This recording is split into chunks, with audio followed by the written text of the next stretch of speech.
ለመሆኑ ለ400 ዓመታት ሙሉ በትምህርት ቤት የተማርነው የሳይንስ ትልቁ ተረት ምን እንደሆነ ያውቃሉ?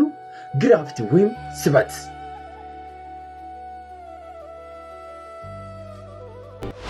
ይህች ፓም መሬት ላይ የወደቀችው መሬት በውስጧ ስውር መገንጠሳዊ ገመድ ኖሮ ስቧት ነው ብለው ያምናሉ። አይዛክ ኒውተንና አልበርት አንስታይን የፈበረኩት ይህ ተረት ዛሬ ያበቃለታል። ዛሬ በይፋ አውጃለሁ እውነቱን።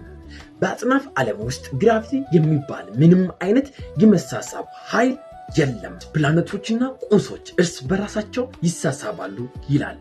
እውነታው ግን ቁሶች የሚሳቡት ከሆነ ጽንፍ ዓለም ውስጥ ያሉ በሚሊዮን የሚቆጠሩ ከዋክብትና ፕላኔቶች በሙሉ ተያይዘው መሃል ላይ መጋጨትና መውደም ነበረባቸው።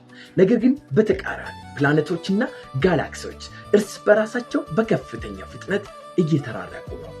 ለምን?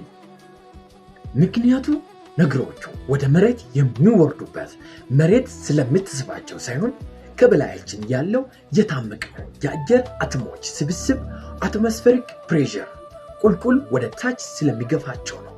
ተፈጥሮ የሚንቀሳቀሰው አንድ ህግ ብቻ ነው፣ መገፋፋት፣ ሪፕሌሽን። እያንዳንዱ ፕላኔት ዝም ያለ ደረቅ ድንጋይ አይደለም። በውስጣቸው ባለው ኬሚካላዊ ባህሪ ምክንያት የራሳቸውን ጋዝ ወደ ውጪ ይረጫሉ። ይህ ወደ ውጪ የሚጋፋ ኃይል ነው። እንግዲህ ፕላኔቶች እርስ በራሳቸው የሚቃረናቸው እውነተኛው ቫኩም ወይም አንቲ አየር ነው።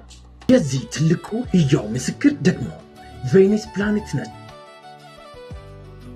ቬኒስ ላይ ያለው አካባቢ አየር ከመሬት በ90 እጥፍ ጥቅጥቅ ያለና ከባድ ጋዝ የተሞላ ነው።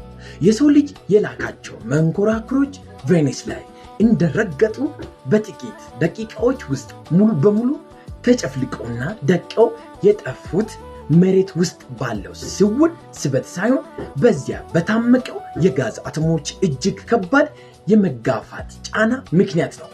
ቬኒስ ነገሮቹን የምታደቀው በአየር ኃይል መሆኑ አየር በተፈጥሮ ውስጥ ያለውን ታላቅ የመግፋት የበላይነትን በግልጽ አሳየ።